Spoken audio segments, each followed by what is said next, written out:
Early speculation places blame on terrorist Osama bin Laden. Bin Laden. Osama bin Laden. Bin Laden. Osama bin Laden. Bin Laden. Bin Laden. Supposedly, a CNN reporter found Osama bin Laden, took a television camera crew with him, went into Osama bin Laden's hideout, interviewed him and his top leadership, and he came out and told everybody, within 3 weeks, Osama bin Laden is going to attack the United States. Now, don't you think that's kind of strange, folks? You see, because the largest intelligence apparatus in the world, with the biggest budget in the history of the world, has been looking for Osama bin Laden for years and years and years, and can't find him. Some doofus jerk-off reporter with a camera crew waltzes right into his hideout and interviews him. And I'm telling you, be prepared for a major attack. But it won't be Osama bin Laden. It will be those behind the New World Order. I wonder what Osama bin Laden's targets are supposed to be. And if they don't, if this doesn't materialize in the next 2 or 3 weeks, it will eventually materialize because they haven't succeeded in getting the guns out of the hands of the American people, nor have they succeeded in taking our freedoms away. And so I can tell you with a certainty, they must do something terrible in order to stop this backlash and regain the sympathy of the mass herds of sheeple out there. I can hear you.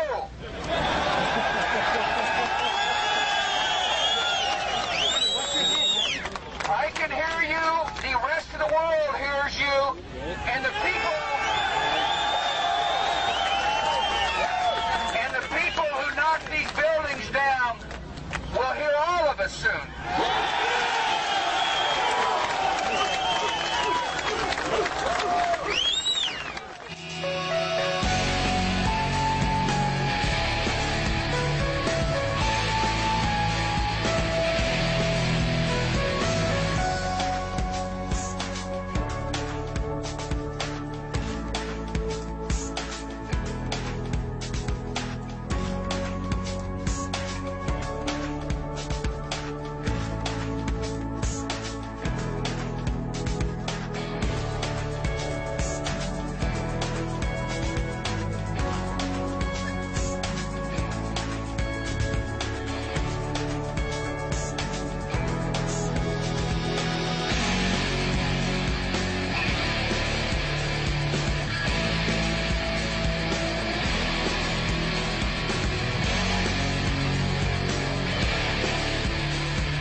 Our war on terror begins with Al-Qaeda, but it does not end there. It will not end until every terrorist group of global reach has been found, stopped, and defeated.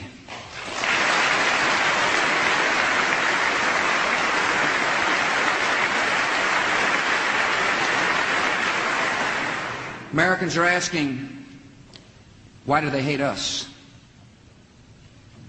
They hate what they see right here in this chamber, a democratically elected government. Their leaders are self-appointed. They hate our freedoms, our freedom of religion, our freedom of speech, our freedom to vote and assemble and disagree with each other. They want to overthrow existing governments in many Muslim countries, such as Egypt, Saudi Arabia, and Jordan. They want to drive Israel out of the Middle East. They want to drive Christians and Jews out of vast regions of Asia and Africa. These terrorists kill not merely to end lives, but to disrupt and end a way of life. With every atrocity, they hope that America grows fearful, retreating from the world and forsaking our friends. They stand against us because we stand in their way. We're not deceived by their pretenses to piety. We have seen their kind before. They are the heirs of all the murderous ideologies of the 20th century. By sacrificing human life to serve their radical visions, by abandoning every value except the will to power, they follow in the path of fascism, Nazism, and totalitarianism. And they will follow that path all the way to where it ends, in history's unmarked grave of discarded lies. We will direct every resource at our command, every means of diplomacy, every tool of intelligence, every instrument of law enforcement, every financial influence, and every necessary weapon of war. Either you are with us or you are with the terrorists.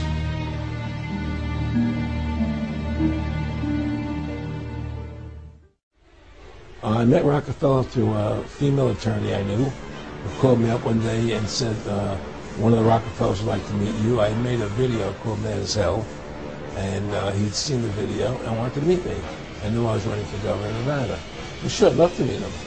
And I met him, and I liked him, and he was a very, very smart man.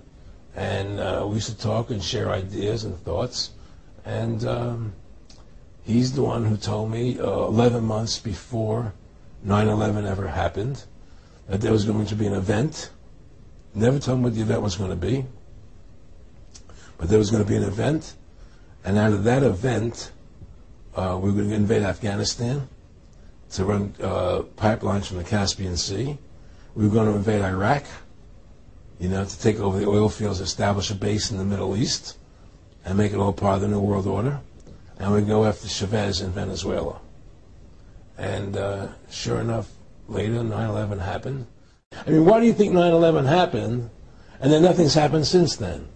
Do you think that our security is so great here that these people who pulled off 9/11 who were able to can't knock down another plane? Come on, it's ridiculous.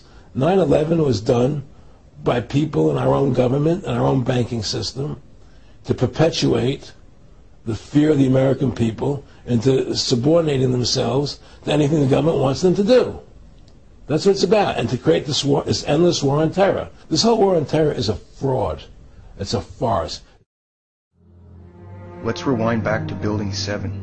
Some people will claim the combination of structural damage and fire is what brought it down. The picture that NIST likes to use conflicts with other pictures concerning the damage of Building 7.